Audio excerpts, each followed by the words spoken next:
Welcome back to Bahamas at Sunrise. Learn, grow, achieve. That is the motto of the Bahamas Technical and Vocational Institute, also known as BTVI, and its mission is to provide learning opportunities that enable individuals to be globally competitive and economically independent. Can I get an amen?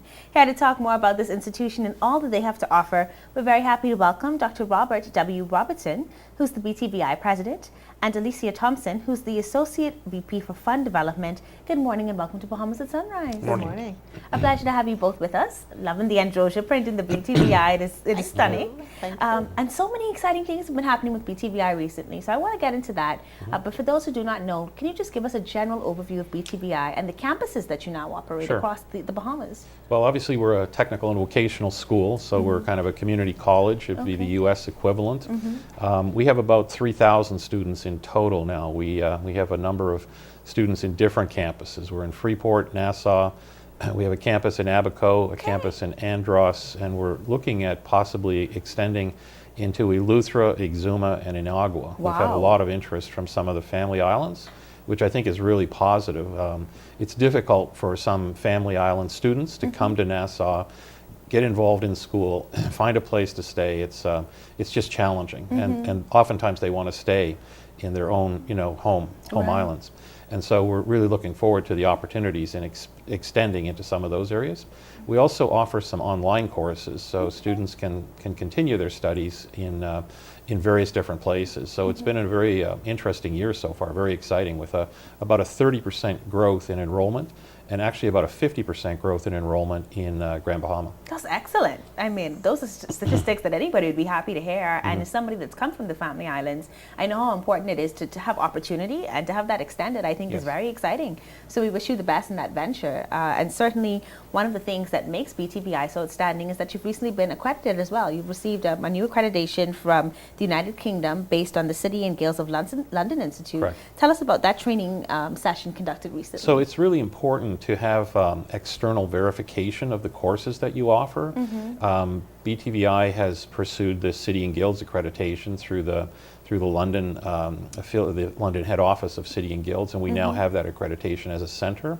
So essentially a student could get a BTVI credential, a credit, but it also would be recognized elsewhere in about 90 different countries around the world. And so that's a really important piece. In addition to that accreditation, though, I just wanted to mention we have a number of certified courses we offer, particularly in the ICT environment, the information, communication, and technology environment, through companies like Cisco, Microsoft, Google, a variety of other companies like that. CompTIA is a large one, and we're ranked as #1 in the Caribbean and Latin America for graduates through CompTIA, which is an international industry-based standard. Okay, I mean, that's excellent. And we know that ICT is the way of the future. So this certainly provides students with an opportunity and an alternative to maybe something traditional, but that still allows them to get certified and to work. And so that's really exciting stuff. It is. A part of this, and I'm going to come to you now, Alicia, is that, it's access, right? So one thing we talked about is access on the islands being present, but also the opportunity to pay, because some people don't have that.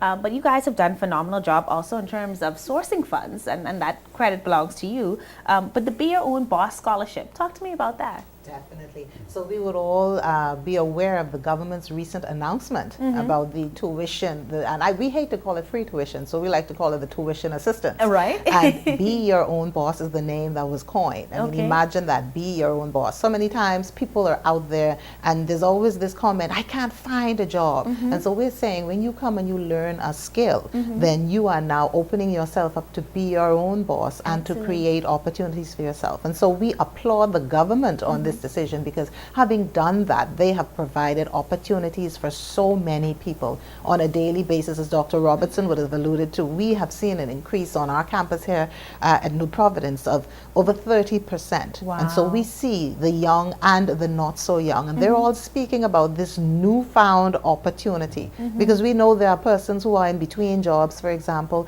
persons who may have lost jobs, persons who need to upskill, persons who need to retool. And so this has given them the opportunity to come in. The Be Your Own Boss Scholarship Program, Tuition Assistance Program, offers not only tuition, but also books as well. Wow. And so, so there's no excuse as to why these persons won't be doing well in this environment. That's excellent. And so how can somebody follow up on what is needed or required in order to take advantage of the Be Your Own Boss Scholarship Assistance? Okay, certainly. So the basic requirement is that you gain acceptance into the BTVI. Okay. And so we say apply. Okay. There are some requirements. You know, you'd bring in your high school transcripts and you'd bring in proof of identification. You will have to be a full-time student. The offering was open to both returning as well as existing students. Okay. And we just want persons to know that you would have to maintain a grade point average of a 2.5 in order to remain on the program. Okay. But the thing is, you know, you will be there full time. You will have access to the best instructors in the world, you know, and so there will be no reason why the students will not, I'm sure, be able to maintain that GPA. You also got something really exciting happening with the Diaghilev Memorial Scholarship, and that provides funding for about 15 to 20 students annually. Yes, and that was a definitely. substantial scholarship. Talk to me about Definitely, that. certainly. We were so excited and we are grateful to the Diaghilev family for investing, for showing the level of investor confidence in us that they did. You know, I can remember when the widow of Vincent Diaghilev, Mrs. Marina Diaghilev, came by. She, as well as Mrs. Saskia Diaghilev, who you'd know to be the wife of the Minister of Tourism, they came by, they walked about, and after the meeting they said, you know, this is something that we want to support. We want to invest in this. They knew who Mr. Vincent Diaghilev was and how committed he was to technical education in particular, and they said, we're going to do this, and we're going to do this in a big way. Wow. And that was the largest single private donation that we'd ever received.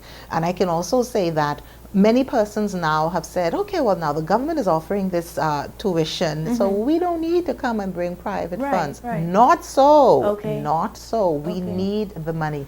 As a matter of fact, right after the announcement, before we had an opportunity to call the Diaghilevs, they called us and they said, okay, now we see that we need to have a conversation. And they said, now, let's talk. I said, okay, well, the government is offering it to full time. Well, we remain committed. We are resolute in that we want to support BTVI students. And so if the opportunity that the government is offering is for full time, then we want to offer opportunities to part-time students. And I can tell you, at this point, we have 15 students here, full-time, at the New Providence campus, and the offering has also been extended to students in the Grand Bahama and Abaco campuses. So there's another 3 to 5 persons there who will be benefiting from this. Phenomenal, phenomenal. I'm excited. I remember when you came in first and you were talking about the plans for BTVI. I see you on the track to do that. Any final words you want to leave with us about the institution and where it's going next and how people can maybe get on board with you? Well, I think it's important to recognize that it's an open access institute, and so even if you don't meet the minimum requirements that Ms. Thompson just mentioned, we'll work with students to get them to that point and bring them in. So we really are kind of a nurturing college in that respect, and that's what excites me. It's open access to everyone, irrespective of your skills. And what we're really trying to do at the end of the day is to build and address the skills gap, which is so evident in the Bahamas. Right. Well, we want to thank you guys so much for coming today, for all the work that you've been doing since we last spoke. And just looking forward to more wonderful things happening. Is there a number that people can call just to reach out? Definitely. 502-6300. That is our contact here at the campus. And of course, we will give you the numbers for all of the other campuses. Once you call us at that, you can reach us on Twitter and Instagram at BTVI242. That's at BTVI242. We also have a website, btvi.edu.bs. And we have a Facebook page, the Bahamas Technical and Vocational Institute. So there's no reason to say you can't reach every way possible to reach them. And of course, it's an open access campus. Thanks again for joining us this morning on Bahamas at Sunrise. We'll be right back.